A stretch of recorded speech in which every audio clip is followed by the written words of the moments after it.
Era una noche en la que el silencio tenía filo, el tipo de silencio que corta el aire cuando todo parece estar demasiado quieto, cuando incluso el viento se abstiene de susurrar entre los árboles. Moscú, Idaho, era una ciudad dormida, inmóvil, envuelta en una calma que no presagiaba paz, sino algo más oscuro, más profundo. En una casa de 3 niveles ubicada en el 1122 de King Road, el tiempo se detenía, al acecho de algo que aún no había ocurrido, pero que cambiaría a todo. En la casa era conocida por los estudiantes como un lugar de risas, de fiestas, de encuentros fugaces y momentos universitarios, una estructura blanca con detalles sencillos, sin mayores pretensiones que albergar a quienes vivían en ella. Allí, esa noche del 12 al 13 de noviembre de 2022, dormían 6 personas, 4 de ellas no despertarían jamás. 2, sumidas en el más absoluto desconcierto, serían testigos involuntarias del misterio que se tejía bajo su propio techo. En Kaylee, Goncalves y Madison Magin compartían una habitación en el 3er piso, amigas desde la infancia.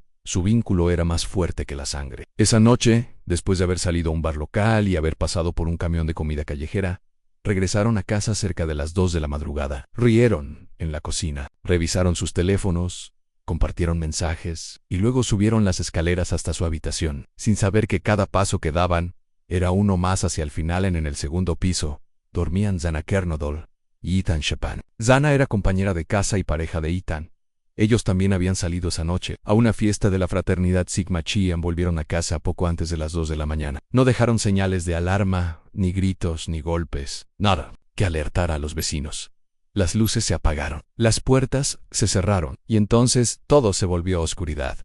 El ataque fue brutal, rápido y quirúrgico. Las víctimas fueron apuñaladas múltiples veces, muchas de ellas mientras dormían. No hubo disparos, ni cristales rotos. No hubo rastro de ingreso forzado. Kwon Lo Haiso sabía cómo moverse, sabía lo que buscaba. O quizá no buscaba nada, solo sangre. Solo muertan. Las 2 compañeras que dormían en el 1er piso no oyeron nada, o eso dijeron. En los días posteriores, los detectives se enfrentarían a una pregunta que nadie podía responder con certeza. ¿Cómo es posible que 4 personas sean asesinadas con un cuchillo dentro de una misma casa, sin que las otras 2 oigan ni un solo grito? A la mañana siguiente, cuando el sol apenas tocaba los árboles de hoja seca, la casa seguía en silencio, pero era un silencio distinto.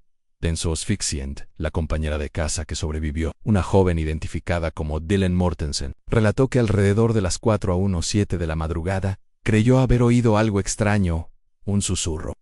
Pensó que era Shannon. También creyó haber oído a alguien decir, «Está bien, te voy a ayudar». Se asomó fuera de su habitación. Vio una figura, un hombre con máscara quirúrgica, de cejas espesas, caminando en dirección a la puerta de salida, pero no gritó, no llamó a nadie. Cerró su puerta y volvió a encerrarse durante horas.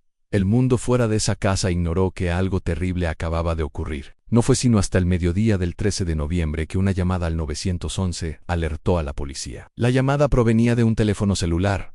No está claro quién lo usó. Las autoridades dijeron que había varias personas presentes en el momento de la llamada, pero se negaron a dar detalles. Cuando los agentes llegaron, se toparon con una escena que les heló la sangre en los cuerpos. Estaban allí, dispuestos como si el tiempo se hubiera congelado justo en el momento del horror. No había desorden extremo.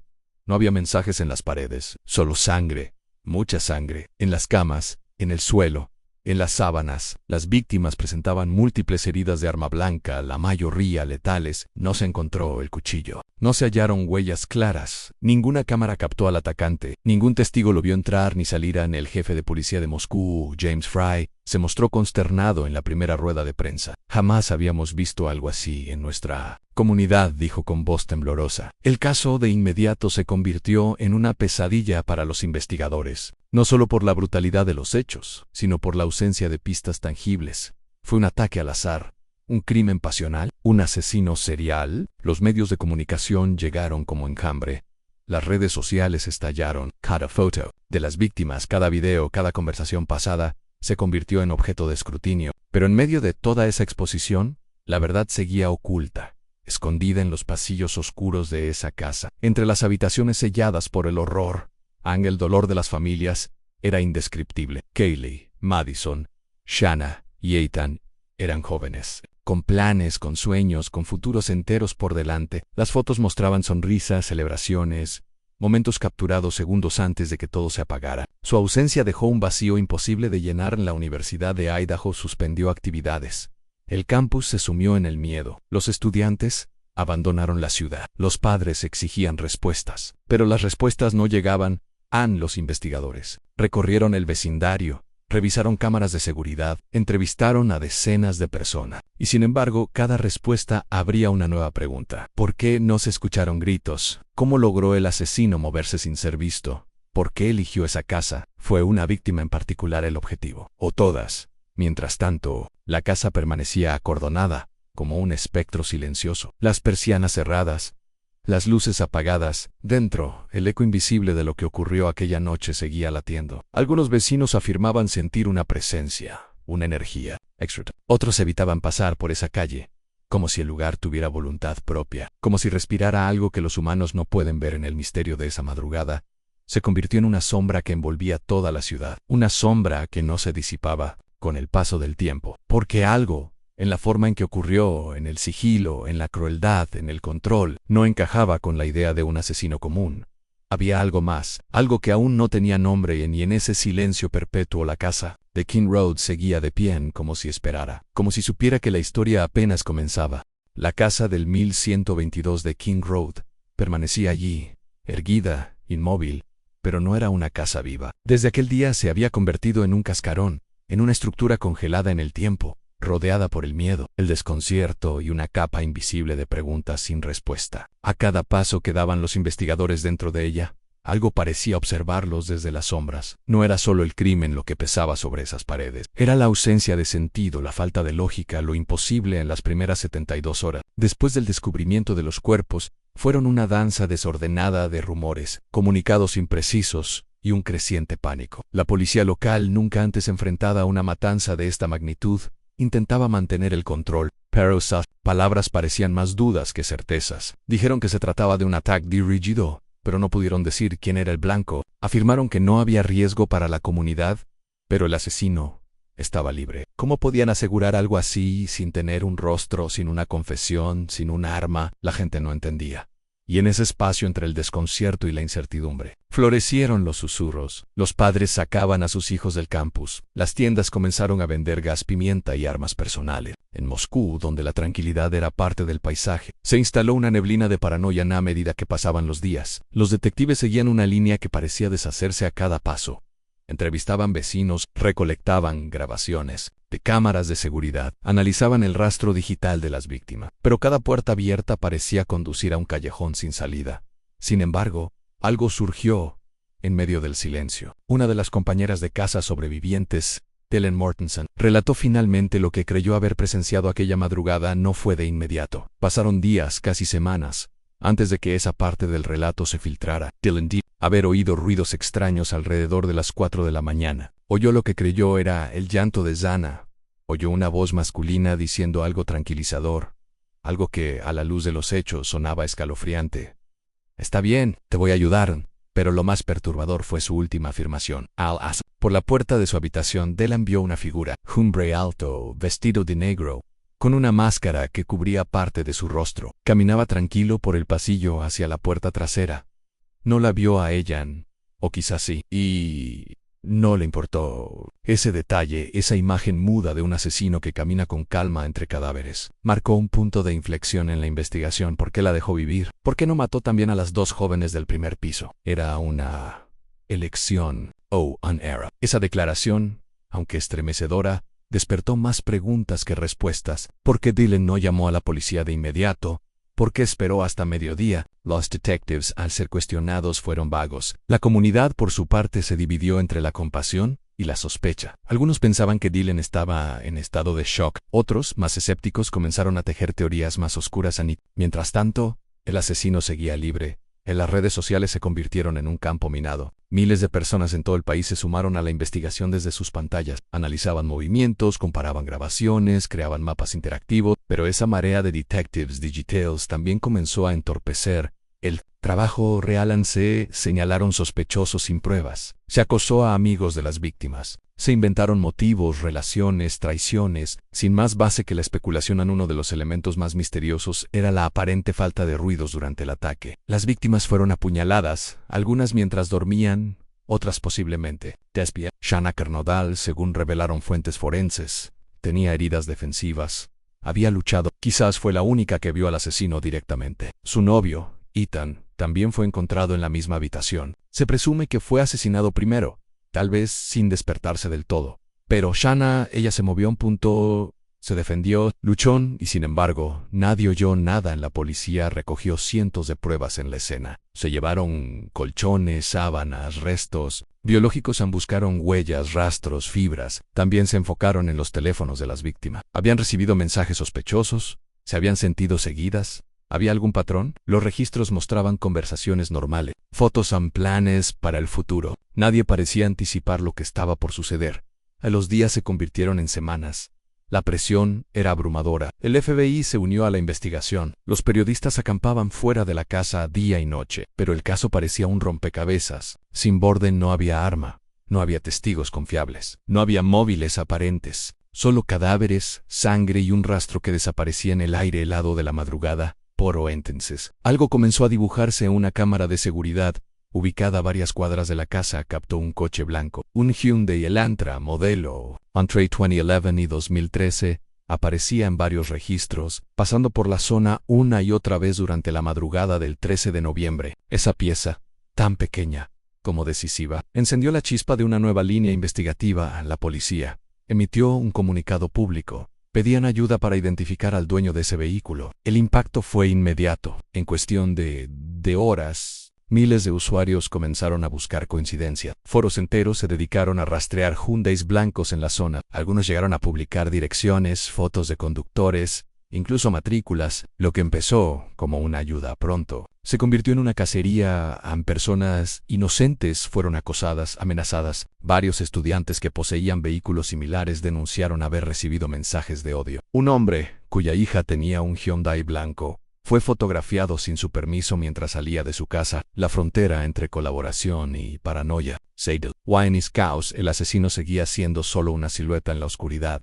Sin embargo, los verdaderos investigadores también seguían una pista. Analizaron registros de matrículas, cruzaron bases de datos, revisaron grabaciones, y en ese proceso silencioso un nombre comenzó a emerger. Uno que hasta entonces no figuraba en ninguna teoría viral, ni en las conversaciones públicas. Brian Kohberger, un joven estudiante de doctorado en criminología en la Universidad Estatal de Washington, ubicada en Pullman, a tan solo 15 minutos. En coche de Moscú, Kohberger poseía un Hyundai Elantra blanco, y lo más inquietante, en su teléfono había sido detectado cerca de la casa de King Road, la noche del crimen, y en otras ocasiones anteriores, el círculo comenzaba a cerrarse, pero aún no había suficiente para acusarlo formalmente. Se necesitaban más pruebas, algo definitivo, algo que lo atara directamente a la escena. Lo que siguió fue un seguimiento silencioso, casi cinematográfico. Durante semanas, el FBI vigiló a Kohberger sin que él lo supiera. Lo observaron, analizaron su comportamiento, su rutina, sus cambios, y entonces en una bolsa de basura tomada del domicilio de sus padres,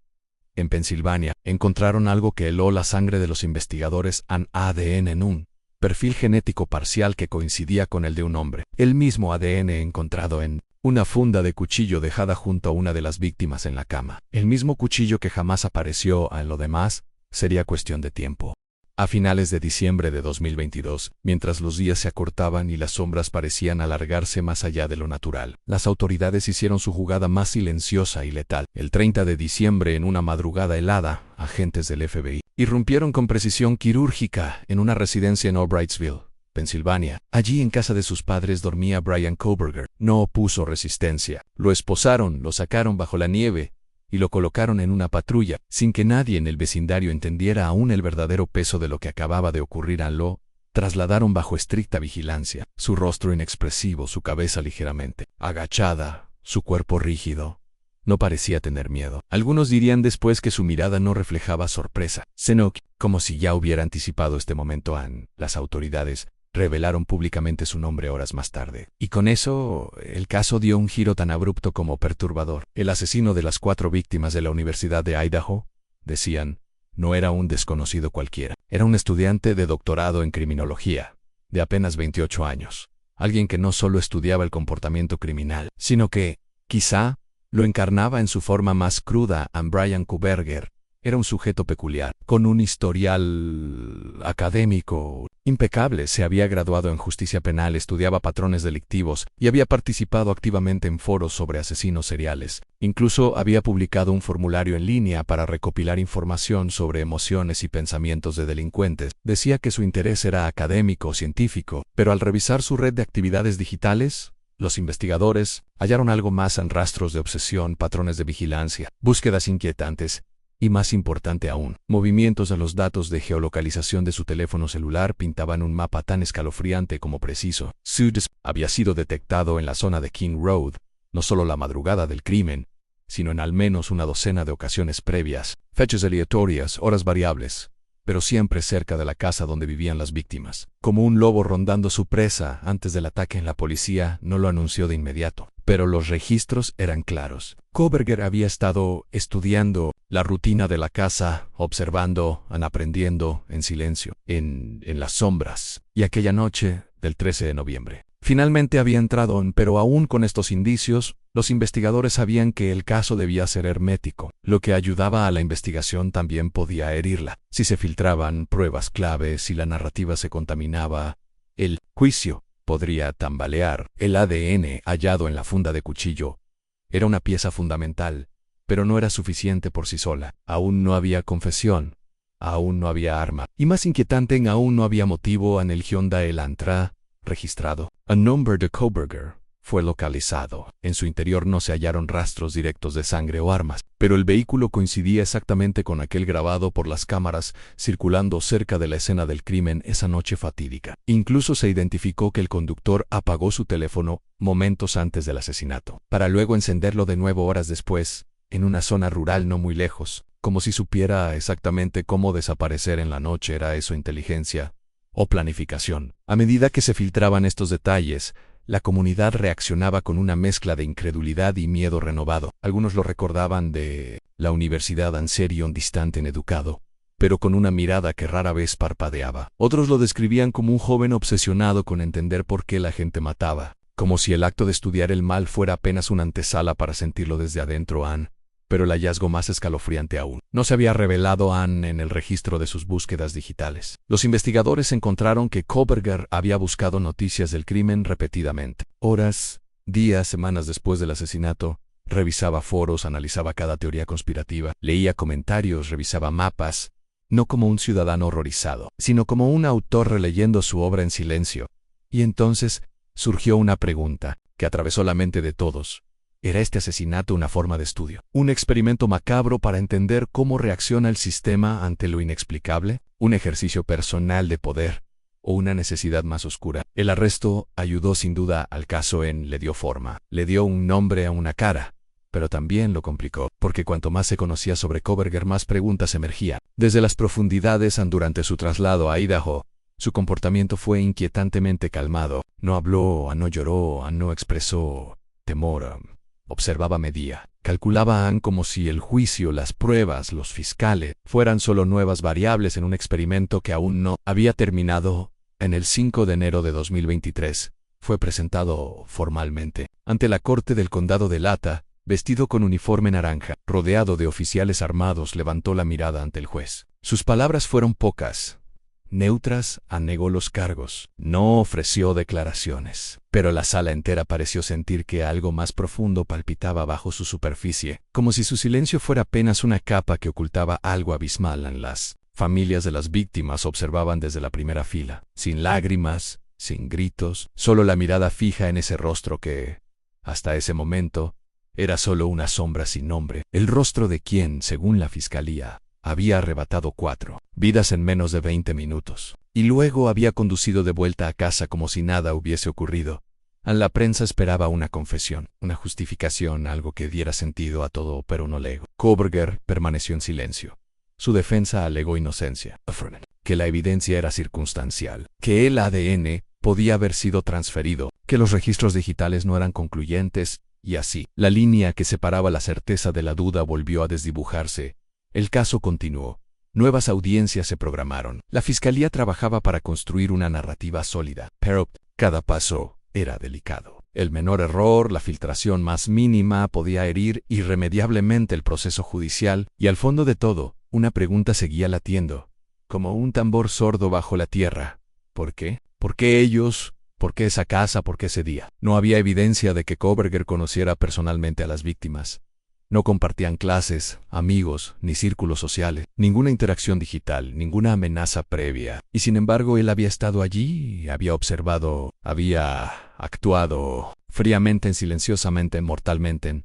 Ese vacío de motivos se convirtió en el agujero negro del caso. Lo que ayudaba era la tecnología, el rastreo, el análisis forense. Lo que lo hería era la falta de un sentido humano detrás del horror. Porque cuando no hay razón, el miedo se multiplica. En la casa de King Road fue finalmente cerrada. Las familias pidieron que no se demoliera hasta que se completara el juicio. Pero dentro, las habitaciones seguían suspendidas en una especie de letargo sobrenatural. Como si las paredes recordaran, como si las sombras no hubieran salido aún del todo.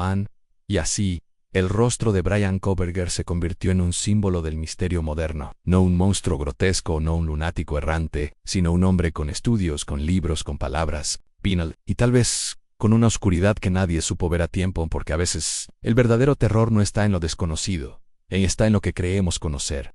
En los días que siguieron al arresto de Bryan Kohberger, la atmósfera en Moscú no se alivió. Aunque el nombre del sospechoso llenaba titulares, aunque la casa seguía acordonada como un museo del horror, y las pruebas comenzaban a organizarse en cajas marcadas con etiquetas forenses, la sensación predominante era que la historia aún no había terminado. Era como si cada nueva revelación abriera un compartimento oculto dentro del crimen, como si cada hilo desatado mostrara otro más entrelazado. El misterio no se disipaba, se multiplicaban los fiscales, decididos a presentar un caso contundente. Comenzaron a desmenuzar cada segundo del recorrido de Kohberger antes y después de la masacre. Su teléfono, aparentemente apagado en el momento del crimen, volvió a encenderse en una zona rural a las afueras de Pullman, a unos 25 kilómetros de la escena. No fue casualidad. Era como si hubiese calculado todo sin llamadas, sin mensajes, sin navegación, solo un desplazamiento que lo alejaba del epicentro del horror en el rastro digital. Sin embargo, no fue su único error. En la escena del crimen, los analistas encontraron un objeto abandonado que se convertiría en el núcleo de la acusación. Una funda de cuchillo militar, negra, rígida, diseñada para sostener una hoja de combate cava, fue hallada sobre la cama donde yacía Madison Mogenen, y adherido en uno de sus broches, un fragmento de ADN masculino. No era concluyente, pero cuando los agentes del FBI recuperaron residuos biológicos de la basura de los padres de Kohberger en Pensilvania, el patrón genético coincidía con el de un familiar directo. A ese hallazgo electrificó la investigación, pero una vez más, la certeza se mezcló con la duda. Los abogados defensores argumentaron que la transferencia de ADN era posible sin contacto directo, que aquel rastro podía haber llegado de múltiples formas, de manos a un objeto compartido, incluso por error en el proceso de análisis, lo que para muchos era una prueba irrefutable. Para otros era apenas una sombra más en un caso lleno de ambigüedad. Y mientras tanto, algo más inquietaba a los investigadores. No había arma, el cuchillo, ese instrumento invisible que había infligido heridas profundas en 4 jóvenes, seguía desaparecido. Lo destruyó, lo lanzó en un río, lo enterró en un lugar remoto. Ninguna búsqueda lo encontró. Y sin arma, el crimen mantenía una grieta difícil de cerrar. La ausencia del cuchillo era simbólica. Era como si faltara una pieza del alma del caso. El comportamiento de Kohberger tras los asesinatos tampoco pasaba desapercibido. No había actuado como alguien que escapaba. Continuó su rutina, fue a clases. Participó en debates. En un momento dado incluso solicitó una pasantía con la policía local para ayudar a analizar patrones criminales. Sus correos eran pulidos, educados en su conducta, meticulosamente controlada. Eso era, quizá, lo más perturbador. No había nerviosismo, no había arrepentimiento, solo una aparente necesidad de observar cómo se desplegaban los eventos desde adentro, como si quisiera ver si el sistema podría alcanzarlo, como si esperara ser cazado. Pero bajo sus propios términos, los expertos forenses comenzaron a notar otra anomalía. Los movimientos de Kohberger la madrugada del crimen eran erráticos, pero no impulsivos. Había apagado su teléfono justo antes del asesinato. Luego lo encendió nuevamente después de 1 hora y media. Las cámaras lo ubicaban saliendo de la zona, manejando lentamente. Incluso rodeó el vecindario en múltiples ocasiones antes de cometer el acto. No parecía alguien perdido. Parecía alguien que calculaba, que ajustaba sus tiempos. En la penumbra y en esa precisión se escondía una pregunta sin respuesta. ¿Era su primer crimen? Los analistas comenzaron a revisar crímenes sin resolver en estados cercanos, asesinatos con patrones similares, ataques nocturnos, sin signos de entrada forzada.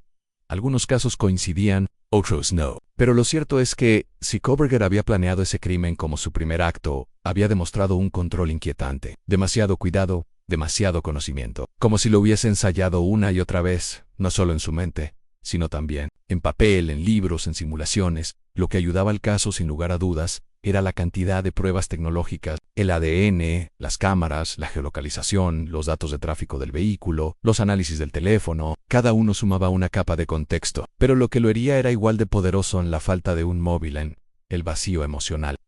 Del sospechoso, porque Kohberger no hablaba, no explicó nada, no ofreció confesión, no mostró arrepentimiento, ni siquiera curiosidad, solo un rostro firme, con los ojos opacos, como si lo que ocurría a su alrededor no lo afectara. Cuando fue confrontado con las pruebas, ni siquiera cuando las familias de las víctimas estaban sentadas a pocos metros de él, esperando una palabra, una razón, una verdad. Y allí estaba el centro del misterio, no el cuchillo, no el ADN, no las cámaras, sino el por qué. ¿Por qué? Alguien con un futuro prometedor, con educación superior, con acceso al conocimiento criminal más avanzado, ¿se convertiría en asesino? ¿Qué se rompió dentro de él? ¿Fue una obsesión, un deseo de dominación, una necesidad de experimentar lo que tanto estudiaba? ¿O simplemente nació con algo dormido que aquella noche decidió despertar? Los psicólogos forenses empezaron a revisar sus textos, sus publicaciones, sus ensayos. Algunos contenían referencias inquietantes al control, al aislamiento emocional, a la percepción del crimen como una forma de superioridad. Nada era definitivo, pero cada palabra parecía apuntar hacia una mente que no solo comprendía el mal, sino que lo contemplaba. Mientras tanto, la casa de Kinroad seguía cerrada, sellada, intocable. En las familias pidieron que no fuera demolida hasta después del juicio. Querían que permaneciera allí, al menos por un tiempo, como testigo silente. Pero quienes pasaban cerca evitaban mirarla directamente. Era como si aún estuviera habitada no por los vivos, sino por lo que quedó en el aire, en el eco del cuchillo. La respiración contenida, el silencio después del grito, ni dentro de los tribunales. Los fiscales preparaban el juicio más delicado que esa ciudad haya enfrentado. No bastaba con señalar a Kohberger. Había que probar sin margen de duda que fue el cada paso, cada mirada, cada corte. Tenía su huella, pero Kohberger no parpadeaba durante una de las audiencias. Al leerle la acusación formal, el juez le preguntó si comprendía la gravedad de los cargos. Él solo asintió con la cabeza. No. Desvió la mirada. No. Pidió hablar. Su abogado dijo las palabras por él, no culpable. Y entonces, el caso dio un giro final y dramático. La fiscalía anunció que pediría la pena de muerte. Eso transformó todo. Ya no se trataba solo de demostrar culpabilidad. Ahora, el juicio debía construir una historia tan precisa, tan demoledora, que no dejara lugar a la duda. Cada testigo, cada grabación, cada análisis forense sería puesto bajo la lupa, porque el precio era la vida, porque el error sería irreparable. Pero Kohberger seguía allí, inmóvil, sosegado, como si no temiera la muerte, como si ya hubiera vivido su propósito, como si todo, desde el principio, hubiese sido parte de algo mayor. Porque hay crímenes que se resuelven con pruebas, y otros que solo pueden comprenderse con el alma. El juicio no ha comenzado aún, pero la historia, la verdadera, ya ha dejado una marca en quienes han osado adentrarse en sus pasillos oscuros. Porque más allá del proceso legal, más allá de las pruebas que los fiscales recogen con precisión quirúrgica, lo que ocurrió aquella madrugada del 13 de noviembre en Moscú, Idaho, dejó heridas invisibles que siguen abiertas. Heridas que no sanan con sentencias. Heridas que pertenecen a quienes sobrevivieron, a quienes aún caminan por el campus y no pueden mirar la casa en Kinroad sin sentir un estremecimiento que nace en el pecho y se expande por la espalda como un escalofrío antiguo. El juicio de Brian Kohberger se ha convertido en una pausa dentro del tiempo. Está programado, si los abogados se preparan, las familias esperan, el mundo observa, pero bajo la superficie, más allá del estrado y los micrófonos, se libra otro juicio, uno más íntimo, más silencioso y quizás más implacable, en el juicio de los vivos, de los que aún caminan entre las preguntas. ¿Qué lo llevó allí? ¿Qué lo impulsó a entrar en esa casa como una sombra y salir sin dejar rastro? ¿Fue realmente un impulso frío, un experimento emocional, un intento de jugar con los hilos del destino? ¿O fue algo más profundo, algo que ni él mismo entiende? Porque Koberger sigue sin hablar. Desde su celda, ha permanecido impasible. No hay cartas, no hay confesiones, ni siquiera una nota. Sus abogados han esgrimido una defensa técnica: ausencia de arma, posible contaminación del ADN, razonable duda sobre la cronología de los hechos. Pero él, personalmente, nunca ha explicado nada. Es como si su voz también hubiese muerto aquella noche. El silencio de un acusado puede ser táctico, puede ser legalmente prudente. Pero en este caso, es más que eso. Es un espejo vacío. Porque mientras los fiscales construyen una historia, mientras presentan al jurado las rutas del teléfono, las grabaciones de cámaras, las búsquedas de Internet, las manchas microscópicas de ADN, todos saben que hay algo que no podrán exhibir en el porqué. Ese porqué flota en el aire como un perfume venenoso. A las familias de las víctimas no han cesado en su demanda de justicia. Sus rostros aparecen en cada audiencia. Sus ojos ya no contienen lágrimas, contienen espera, contienen una ansiedad estéril. La certeza de que ninguna sentencia, por más dura que sea, les devolverá a Kaylee, a Madison, a Shanna, a Ethan, pero aún así están ahí. Porque el vacío necesita un ritual. Porque la muerte sin explicación es una forma de locura, y es esa locura, sorda, contenida, la que flota sobre cada detalle del caso durante los meses que siguieron al arresto. Las autoridades siguieron trabajando en silencio. Lo que ayudó, sin duda, fue el rastreo digital. El coche Anel, teléfono, las cámaras de seguridad. Pero lo que comenzó a perjudicar lentamente el proceso fue la presión externa. Las teorías en redes sociales no se detuvieron. Algunos afirmaban que Koberger no actuó solo. Otros lo vinculaban con sociedades secretas, con experimentos psicológicos, incluso con rituales de culto. Nada era cierto, pero el ruido contaminaba la percepción pública. La verdad se desdibujaba entre la especulación y el morbo. Y sin embargo, algo persistía. Algo más sutil. El ambiente. El caso de Idaho dejó una sensación que no se puede medir con documentos ni declaraciones. Era una inquietud que se apoderaba de los que escuchaban demasiado de cerca, de los que miraban las fotos de la escena, de los que intentaban reconstruir mentalmente los pasos de esa noche. Había algo descompuesto en el aire, no solo un crimen, no solo muerte, algo más primitivo, como si esa casa hubiese albergado algo que no se fue del todo. Los expertos forenses describen los asesinatos como precisos, pero personales. De puñaladas, la profundidad, los ángulos, no indican desesperación sino control, y eso contradice la imagen de un crimen impulsivo. No fue una explosión de furia. Fue algo más parecido a un ritual, una danza silenciosa con la oscuridad. Y cuando uno intenta imaginar esa noche, el pasillo en penumbra, los susurros apagados, la respiración contenida, es imposible no preguntarse si Koberger, si es que fue él, caminaba con miedo o con fascinación. Si dudó, si sintió algo al observar los rostros de las víctimas antes de atacar. O si, por el contrario, solo buscaba sentir algo, porque algunos crímenes no se cometen para matar, se cometen para romper el vacío, y eso es, quizás, lo que más duele: a la posibilidad de que las víctimas no fueron elegidas por venganza, ni por odio, ni siquiera por deseo, sino por la simple necesidad de destruir algo bello, algo vivo, para dejar constancia de una existencia vacía. Mientras tanto, la comunidad universitaria intenta sanar. Las clases se reanudaron, los pasillos volvieron a llenarse, pero nada es igual. Hay una grieta en la memoria colectiva, un antes y un después. Y la casa, esa casa que aún permanece en pie, cerrada, callada, es como un faro invertido. En lugar de emitir luz, absorbe miradas, recuerdos, preguntas. La universidad anunció que planea demolerla después del juicio. Algunos piensan que es lo correcto, otros creen que demolerla sería como borrar una verdad que aún no ha sido contada.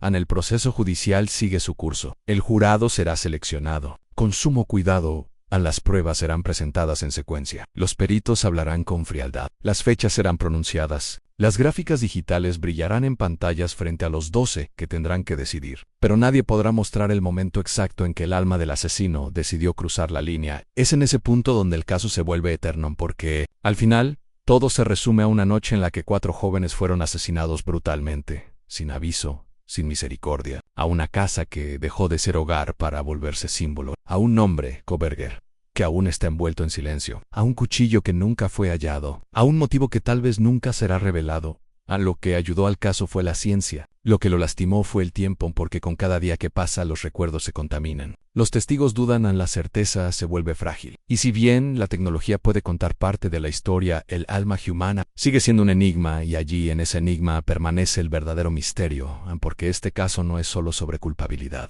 Es sobre la delgada línea que separa la humanidad de la sombra. Es sobre lo que uno puede esconder detrás de una sonrisa, de un diploma, de una mirada aparentemente vacía. Es sobre lo que puede esconderse en el silencio. Y lo que ese silencio, al final, revela de todos nosotros.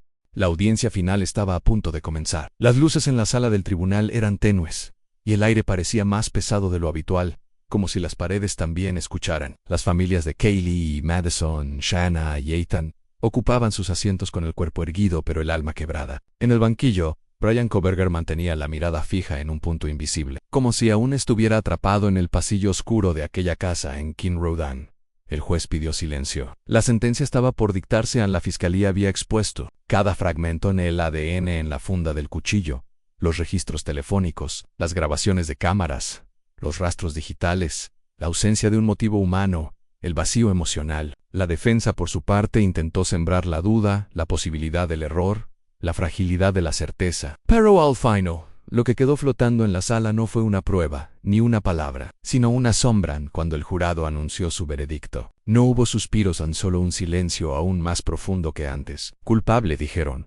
Culpable de cada vida interrumpida, culpable de cada grito que nunca se oyó, culpable de un crimen que Moscú jamás olvidará. El juez levantó la mirada, como si sintiera el peso de los años en un solo instante, y dictó la sentencia final en cadena perpetua, sin posibilidad de libertad, sin luz, sin retorno, sin redención.